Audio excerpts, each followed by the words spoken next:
Hello students, आज हम study करेंगे कार्बोहाइड्रेट। कार्बोहाइड्रेट क्या होते हैं? कार्बोहाइड्रेट जो हैं पॉलीहाइड्रोक्सी एल्डिहाइड या कीटोनिक ऑर्गेनिक कंपाउंड होते हैं जिनके अंदर एस सममित कार्बन परमाणु पाया जाता है। डेट मीन्स कार्बोहाइड्रेट जो हैं वो प्रकाशिक समयोता प्रदर्शित करते हैं। अब हम देखते हैं क्लासिफिकेशन ऑफ कार्बोहाइड्रेट। ये दो प्रकार के हैं, एक तो होता है शर्करा एंड सेकंड है अशर्करा। जो शर्करा होते हैं वो क्रिस्टलीय, मीठे और जल में विलय होते हैं। शर्करा में जो टाइप्स आते हैं वो हैं मोनोसेकेराइड एंड ओलिगोसेकेराइड।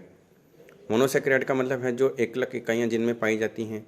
ओलिगोसेकेराइड का मतलब है जिनमें 2 से लेकर 10 तक एकलक इकाइयाँ जुड़ के ओलिगोसेकेराइड का निर्माण करती हैं। और जो अशर्करा है उसमें पॉलीसेकेराइड आते हैं। डेट मीन्स 10 से अधिक जो हैं एकलक इकाइयाँ जुड़कर जब कार्बोहाइड्रेट का निर्माण करती हैं तो उनसे हम क्या कहते हैं? पॉलीसेकेराइड। पॉलीसेकेराइड में एग्जांपल है स्टार्च एंड सेलुलोज। और जो मोनोसेकेराइड है उसके अंदर अगर 3 कार्बन है तो उसे हम ट्रायोज कहेंगे, 4 कार्बन है टेट्रोज, अगर 5 कार्बन है पेंटोज, 6 कार्बन है हेक्सोज। हेक्सोज के अंदर जो हैं ग्लूकोज एंड फ्रक्टोज की हम स्टडी करेंगे। जो ग्लूकोज है उसमें एल्डिहाइड क्रियात्मक समूह होता है और फ्रक्टोज में कीटोनिक क्रियात्मक समूह होता है, और दोनों में ही कार्बन की संख्या कितनी है? 6। फिर है ओलिगोसेकेराइड, जैसे डाइसेकेराइड। अगर 2 एकलक इकाइयाँ जुड़ के कार्बोहाइड्रेट का निर्माण करती तो उसे हम क्या कहेंगे? डाइसेकेराइड। जैसे सुक्रोज, तो सुक्रोज का निर्माण कैसे होता है? ग्लूकोज प्लस फ्रक्टोज से सुक्रोज का निर्माण होता है। अब हम समझते हैं ग्लूकोज के बनाने की विधियाँ। ये देखिए, जो ग्लूकोज की बनाने की फर्स्ट विधि है वो है सुक्रोज से। जब हम सुक्रोज का जल अपघटन करते हैं एसिड की उपस्थिति में तो हमें ग्लूकोज एंड फ्रक्टोज प्राप्त होता है। इंडस्ट्रियल लेवल पे हम जो है ग्लूकोज स्टार्च से बना सकते हैं। तो स्टार्च का जल अपघटन करना पड़ेगा तनु H2SO4 की उपस्थिति में 110 डिग्री सेंटीग्रेड पे, तो हमें क्या मिलता है? ग्लूकोज। फिर है chemical properties of the glucose. अब हम देखते हैं कि जो फर्स्ट केमिकल प्रॉपर्टी है ग्लूकोज की वो है कैटालिटिक रिडक्शन। तो ग्लूकोज का जब हम रिडक्शन करते हैं हाइड्रोजन की उपस्थिति में इन द जो कैटालिस्ट हैं यहाँ पे हम प्लेटिनम ले सकते हैं, तो हमें क्या मिलेगा? सार्बिटोल।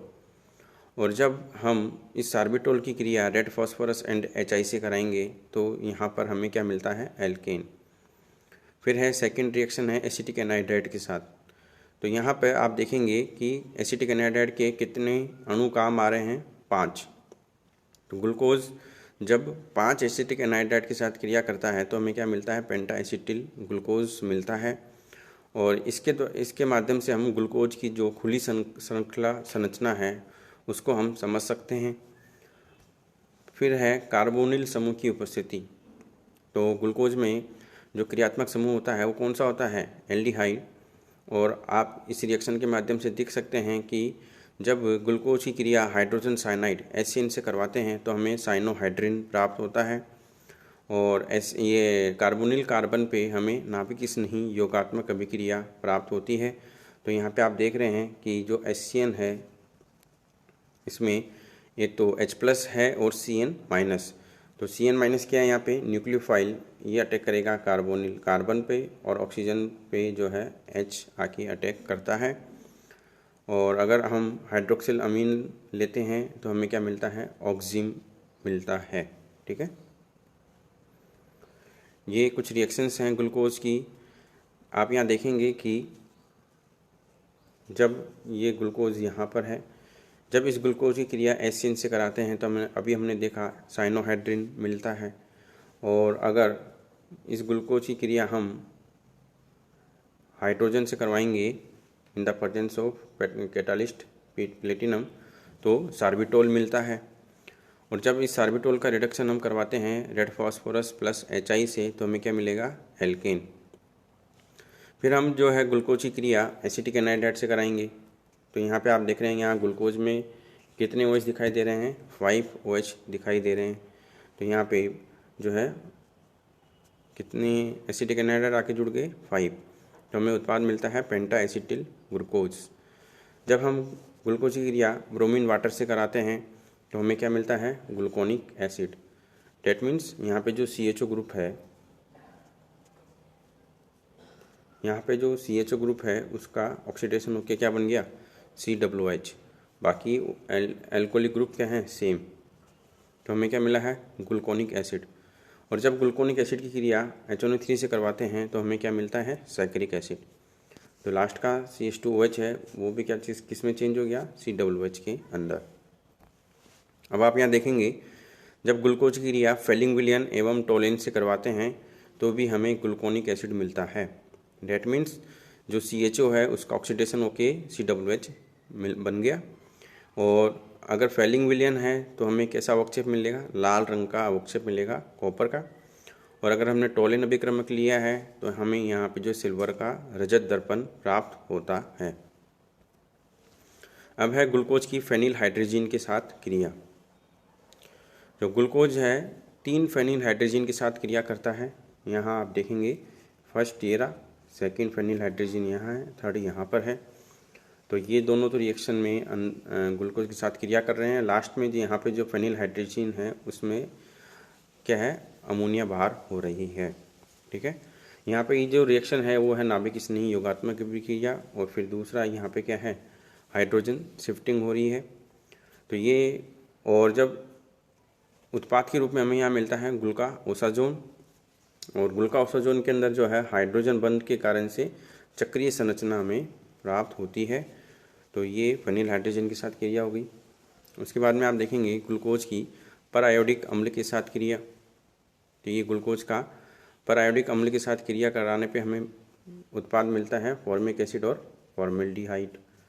उसके बाद में है लेप्रिडी ब्राउने वैन आइंस्टीन इंकेनस्टाइन रीअरेंजमेंट।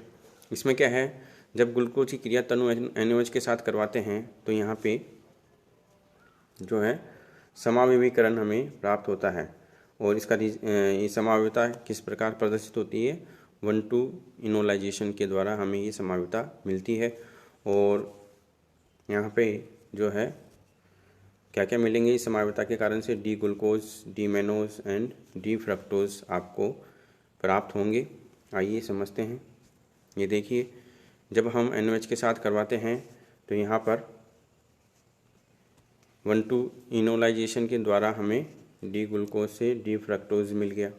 ठीक है, और उसके बाद में डी मेनोज आपको मिलता है। तो 1:2 इनोलाइजेशन के द्वारा ये होता है in the presence of Tanu NaOH। फिर है ग्लूकोज का इलेक्ट्रॉनिक कॉन्फ़िगरेशन। तो यहाँ पे आप ये देखेंगे ग्लूकोज की जो संरचना है वो हम ये इस प्रकार की होती है।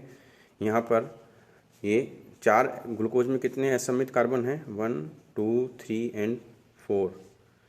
और ये एल ग्लूकोज है। एल ग्लूकोज के लिए आपको क्या करना है जो सेकेंड लास्ट कार्बन है असम्मित उस पर OH की पोजीशन देखनी है। अगर वो लेफ्ट साइड है तो L और राइट साइड है तो डी ग्लूकोज। और इस संरचना को हम किल्यानी सिंथेसिस के द्वारा भी समझ सकते हैं कि किस प्रकार ये संरचना ग्लूकोज की होती है। फिर जो है नेक्स्ट टॉपिक है ग्लूकोज की चक्रीय संरचना। तो यहाँ पे एक टॉपिक आता है म्यूटा रोटेशन। तो ग्लूकोज का जो जलीय विलयन होता है वह परिवर्तित ऑप्टिकल रोटेशन प्रदर्शित करता है। और यही जो कोई भी यौगिक जब समय के साथ में परिवर्तित ऑप्टिकल रोटेशन प्रदर्शित करता है तो ये घटना क्या कहलाती है म्यूटा रोटेशन। यहाँ देखेंगे जो अल्फा ग्लूकोज है उसका जो ताज़ा बना हुआ विलयन है उसका जो विशिष्ट घूर्णन है वो कितना होता है 112 डिग्री, जो धीरे कम होता 52 डिग्री पर स्थिर हो जाता है +52 पे। इसी प्रकार जो बीटा ग्लूकोज का विलयन है वो उसका जो विशिष्ट घूर्णन है वो जो है 19 डिग्री से कहाँ पे आ जाता है 52 डिग्री पर। तो ये है म्यूटा रोटेशन का। और इस प्रकार हमें 2 एनोमर मिलते हैं ग्लूकोज के, alpha glucose and beta glucose. यहाँ पे जो कार्बोनिल कार्बन है उस पे जो OH की पोजीशन है उसमें डिफरेंस है पहला कार्बन यहाँ आप देख रहे हैं पहले कार्बन का जो विन्यास है वो क्या है, विपरीत है। और पहले कार्बन पे विन्यास विपरीत होने से हमें alpha glucose and beta glucose प्राप्त होते हैं। और ये जो प्रकाशिक समावयवी हैं, स्टीरियोआइसोमर हैं, ये क्या कहलाते हैं, एनोमर्स कहलाते हैं। और फिर है ग्लूकोज की आवर्त संरचना। इसमें हम बेस लेके चलते हैं फिशर प्रक्षेपण को। फिशर प्रोजेक्शन के आधार पे हम ये ग्लूकोज की आवर्त संरचना है। देखिए इसके अंदर, इसमें क्या है, ये 6 मेंबर्ड है और यहाँ पे कितने कार्बन है, 5। तो ये कार्बन है और एक ऑक्सीजन है, यहाँ पे आप देख रहे हैं इसके अंदर।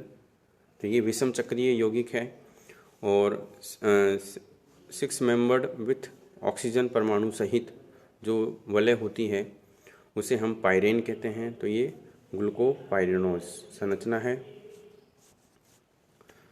और ये 6 मेंबर्ड संरचना है।